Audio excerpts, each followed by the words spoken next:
Hi everyone, happy holidays. Hello everybody. Carolyn and Jana here at Holistic Institute of Wellness. Good to see everybody. It is. Good to be back with you all. It has been quite a month. Ooh, boy. Quite a month. So we wrap November up with a fantastic full moon and lunar eclipse, Jana. Beaver full moon. Beaver full moon. All about building. All about All building. about building and structure and strength and foundation. Yes. Wow. Which is needed. Yes, it is. Yes. Yes, it is. Absolutely. So we're going to be kicking off. Now we're in Sagittarius season. We've just come out of Scorpio season.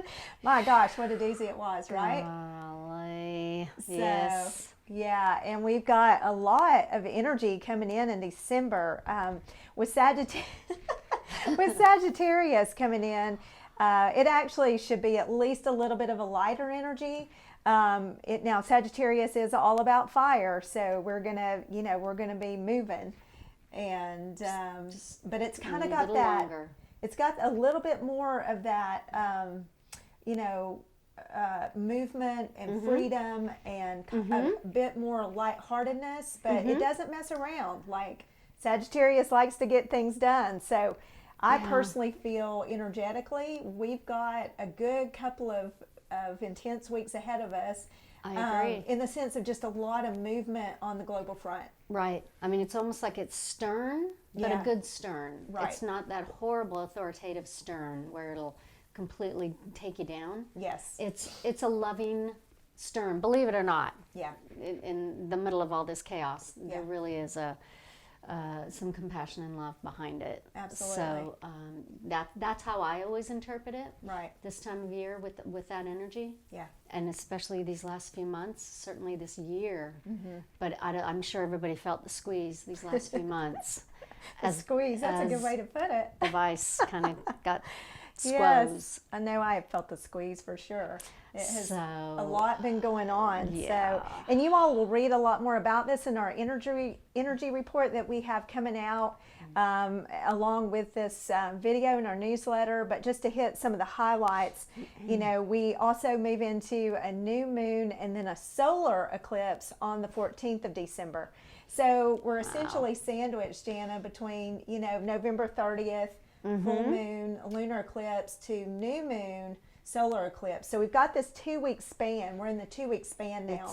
And that's why I think energetically it's going to be a lot going on. Right. That we're doing eclipse season again. Yes. Again. Yes. I mean, my gosh. Yes. And every time, just for those of you that are watching and aren't really familiar with eclipse energies and seasons, anytime we go through these passageways, essentially whatever got activated in the previous eclipse season then reactivates in the current eclipse season, and anything that came up and you didn't get it settled in that first round will come back up and we'll hit you this time. And it may sound crazy, but we're still working off some eclipse energies from August 2017 from the Great American Eclipse. So, I think everybody would agree that was a super major eclipse, Jana, that brought in tremendous energy. So here we are 3 years later. And transformation. Yeah.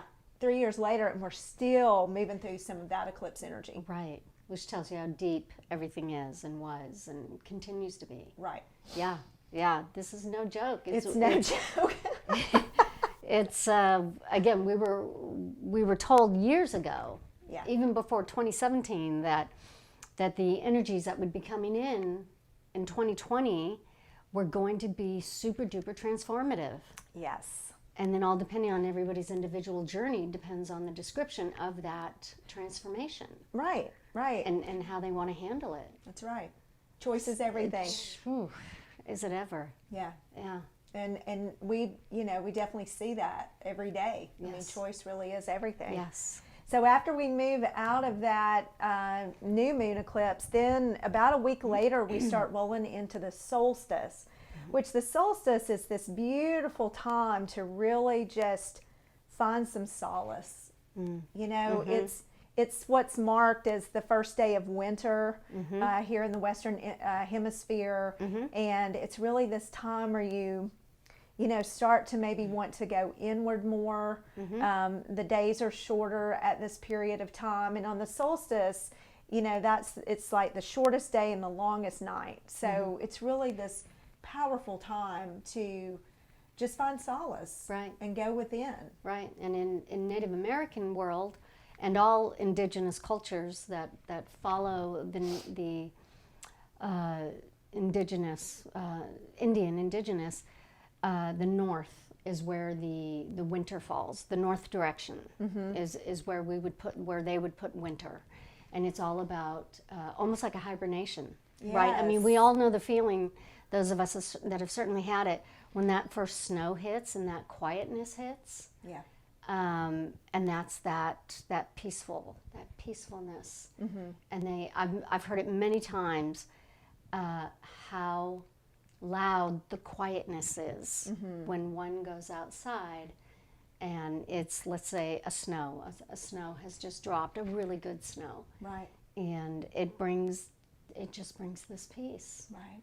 And so I love that part of it. Yeah, I do too. I do too. So there's a lot of things that you can do to really honor the solstice at this, this particular time. But there's a lot of sacredness and ceremony around it, because the solstice has been going on for centuries, obviously, ever since the beginning of time. But there's been a lot of traditions that have formulated around the solstice. So just some really cool offerings that you can do.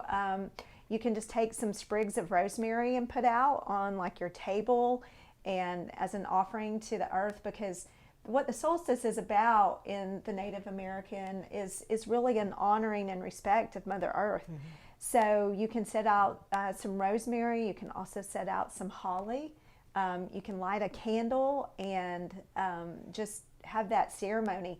You can also cook some delicious foods, like doing like really earthy foods like squash and beets and potatoes, and in the ancient times there would be offerings of meat and things of that nature. And of course, you and I are vegetarians, so we would lean more toward like stuffing a squash with like hearty root vegetables and a good rice. Yes. I see it in my head, but not just your typical white rice. Exactly, like a wild rice. Yeah, so there's a lot of foods out there, and then you can do a special kind of drink, like a mulled cider. I'm personally going to do spice pear chai kombucha, because I've been experimenting with my kombuchas over the last, actually this whole year, since the lockdown and everything that's been occurring. I kind of went down this path. We made some videos, but I went down this fermenting path and have really fallen in love with the art of making kombucha. So I've been experimenting with a chai kombucha, which actually turned out delicious. Thank you. But I'm going to add a little pear to it and spice it up a bit, and that's going to be our special solstice drink this year. Yes, ma'am. Yeah. So. And for those who have been listening to us with the journey on that, there have been no more experiences in the kitchen. I think we told everybody. Did we tell people? About my kombucha explosions? Yes, ma'am. I'm not sure we did or not. Well, it's gotten much better for those who do know what we're talking about. Yes, there are a few that know. The I'm not cupboards sure I are clean. publicized that. Yeah, it's been a journey, but it's much better now. Definitely. Practice is everything. Yeah. Yeah, it is. So, and then the other thing you could do, if you have access to a fire pit or a fireplace, you could light a little fire. You could just take a moment and burn some of your old, I always recommend to journal down some old thoughts, some old patterns, beliefs, things you want to let go of. Or you could write down some positive intentions and just do a little fire. You might do a small gathering with a few of your closest friends, bring a drum. I know that's what we're probably going to be doing. That's what we will be doing. So, and just honoring the earth and honoring yourself and honoring this journey. I mean, this is a terrific time to take a pause and honor the journey that you have really been on this year, because this year, as we all know, has definitely had its ups and downs for all of us. I don't think anyone's been left untouched by this year. So it's a great time to look back on the year and just take a moment to reflect and really be proud of your your journey. Absolutely. Definitely one for the books. Yeah. There's no doubt about that. Yeah. The other thing, Jana, that's happening on the solstice Yes? is also the Great Conjunction. Oh, man. Okay, yes. which is the conjunction of the planet Saturn, right, and Jupiter. Right. I mean, this is huge. Yeah. And to put it in perspective, Jupiter is the planet of expansion, and Saturn is the planet of contraction. Right. So these two planets are going to be the closest they've ever been in what I read, like 800 years. Yes. Like, so since March of 1226, like back in the Dark Ages. That's one of the articles I read. Yes, I read the same one. I don't even want to think about what that's going to do. I mean, it's really a fascinating story. Please, if anything, it actually brings solace if you can get some information of why all of this, a lot of this is happening. Yeah. And what I mean by that is just the intensity of the emotionality of everything that's taken place. Yeah. I mean, there really is reasons beyond our control. Yeah. It just happens to be that particular configurations, literally up in the sky, Yes. are exasperating things. Yes, they absolutely talk are. about catalyst. Yes. The complete catalyst. And this whole year's been like that. Yes. Right? We Yes. have been like so beautifully supported, if you will, Yeah. with all of these astrological events that have been taking place. So the solstice is going to be no different. So on one hand, where you're entering into this solace and this place of just reflection and gratitude, where you're taking a moment, hitting the pause button, and really honoring yourself, we're also moving into this huge time of this simultaneous expansion and contraction. And the other piece of that is a lot of astrologers are truly like marking this or deeming this as entering the age of Aquarius. Yes. Like Yes. we finally hit That's there, the right? actual door. That's like the actual and a doorway. gateway. I mean, people are talking about the gateways. Yeah, because it's both real. of those planets, Jana, both Jupiter and Saturn, Right. enter into Aquarius Yes. Of course. on the solstice. Of course. Yeah, and then we kick off Capricorn season. So, yeah, And it's going to be visible. It It's is. going to be It is. so visible in the morning sky. My understanding is right before sunrise. Is my understanding. Double check that. But that would be one of our easiest ways to spot it. And they are saying that the stars, the planets, will be so close to each other and so close to us that it will look like two of the brightest stars. You won't be able to miss it. right. That's how spectacular this is. Yeah, And the yes, mere fact we even get to see this and that we understand it. right. Can you imagine back in the days when they didn't understand it, but things were happening and how scary, you know, they thought it was the gods being mad at them, Yeah, creating catastrophes. yes, yes. But my gosh, we've got knowledge now. And what a show it is. It is, and it's going to be, I think it'll be fun to watch just over the next, 20 days or so. Watch it coming into formation, because I think they're going to get closer and closer over the next several, weeks. So we'll be able to kind of look at that. And the easiest way, if you can't spot them in the sky, just knowing where the planets are, grab one of those great little star tracker apps on your phone I was just gonna say and that. just point it to the stars. Right. And you can see where everything is. Those things are amazing. Yeah, that's a lot of fun. Yeah. That's a great tool. I'm glad we got that. Yeah, It's a lot of fun to play with the sky yeah, with it that is. one. It is. But it really is. Don't miss this. This is a treat, because I don't know when the next time it will take place. Possibly and probably another 800. Yeah. It just depends on the orbits. It depends on how fast or slow each planet orbits. Right. But if it's been 800 years, I can't imagine it being any different for another 800 years. Sure. So Yeah. incredible. It's going to be an exciting month, everyone. So, Yes. just, sit back and enjoy the ride. Keep doing what you know to do. take care of yourselves, you know, just enjoy life, enjoy this season. I know things are really different right now. They've been different all year. You know, we've gotten knocked out of our routines, but that's not always a bad thing, right? I mean, that allows us to grow and transform, and it allows our brains to operate in a totally different way. So, you know, let's just continue to find gratitude for things and, you know, be in the season. So now, Well Jana, said. today we have something different. So the last several, you know, videos that we've done and calls that we've had, we always do a card pull. And we've been drawing from Work Your Light deck. And so for the last several months, we have drawn the Crumbling. Today, I thought it would be fun to do a different deck. So we don't draw the Crumbling. Hopefully we're past the Crumbling. But just in case, and because honestly, in honor of the solstice, we are going to draw from the Native Spirit deck. This is a wonderful deck. And because again, the solstice is more about connecting to the earth and really honoring Mother Earth, we thought this would be a great deck to pull from. Yes. So, Jana, I'm going to let you do your thing. Okay. Excellent. I'm going to let you read. Okay, wonderful. So why don't we, if everybody will, just kind of take a breath, right? I'm going to clear these cards. Just sit back. Feel free to close your eyes, take a few breaths, and let's just take this moment and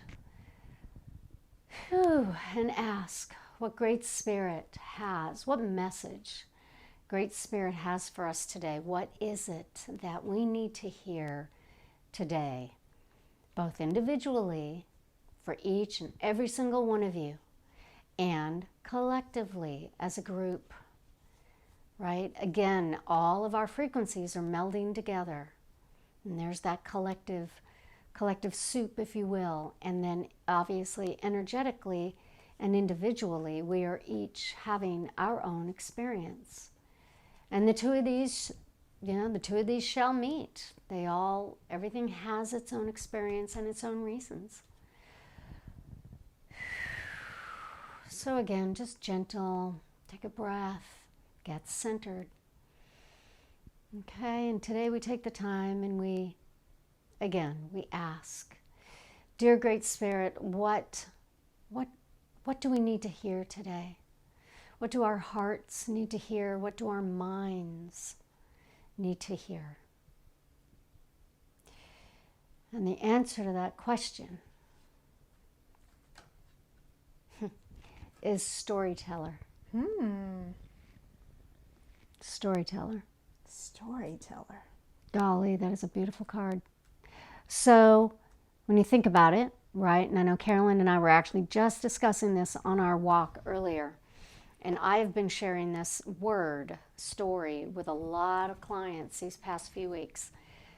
But everybody in our experiences, everybody having our own individual experiences, it literally has become part of our story. Our personal stories, our family stories. These are the stories that we will be sitting at dinner tables with our grandchildren. And we will be sharing with them the year of 2020, because to them it's going to be their history. And to us, we can literally say, we were there. We literally lived through it. We can tell them all the fascinating things that took place. They will be reading about it, they will be hearing about it, but they're going to have questions. And we've now become the new storytellers of 2020. Yeah, it's true. Which Totally is true. really I think it's very exciting. Yeah, it is. It's great. All right, so the card meaning, live larger than life. Make the most of every experience. You can choose the meaning that you give events. Yeah. Find interpretations that empower you rather than diminish you. Be the storyteller and the hero of your own life. How beautiful is that? Give your personal story empowering meanings. Your native spirit wants you to know, around the evening campfire, clan members always look forward to the storyteller recounting events of the daily happenings of the tribe. Even the most mundane event took on a vibrancy in the expert hands of an experienced storyteller. The Storyteller card chose you to remind you to be the champion of your own personal myth. Be the central character. Don't live life accordingly to the needs and expectations of others. That's always a good one. Yes. Don't be a bit player in your own story. That's a good one. That is good. The journey. Take an event in your life that gave you a disempowering meaning and find a way to rescript it so that the interpretation of the same story is one in which you are the hero. Rescripting. Rescripting. We tell that to everybody. Yeah. All of our clients. We use those exact words. Yes. That is a beautiful message. And again, it's really the perfect message for this month because this is the time to really look at those events. And even like I said, as you're reflecting around the solstice, take account of this year and just what it's meant to you, what you've been through. And if you've had those moments that have been disempowering to you, perhaps find ways to rescript that and change it up. Remember, nothing is fixed. Right.